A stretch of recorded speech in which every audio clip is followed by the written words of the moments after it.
So imagine if the patient doesn't have enough money or a cell phone and you keep saying you missed your phone call.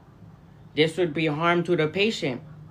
If they run out of minutes and they don't have a phone, but they already did their application and have it in their email, this would then be of harm, because usually patients have less money than the doctors and the staffing. This doesn't mean that there's a battle, because one is able to what? Have more intelligence. Usually the doctors that went to school and nurses, they usually had more money, they usually were blessed, and they usually financially were able to then, you know, maybe go up in tax brackets. They're then able to then accommodate to patients.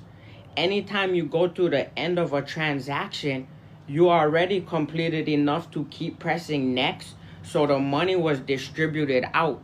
It doesn't matter if it's a white lady, it doesn't matter if it's a police officer, it doesn't matter if it's a Chinese lady yelling at the top of their lungs. Why? Because if it's a patient, there's a health and a patient client care act.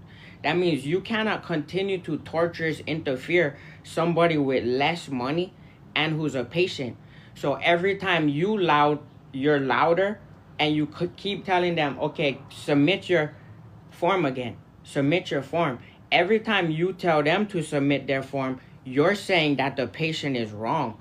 If the patient paid you and completed the steps and was distributed through the state and distributed through paying the doctor two different ways, then it was already completed.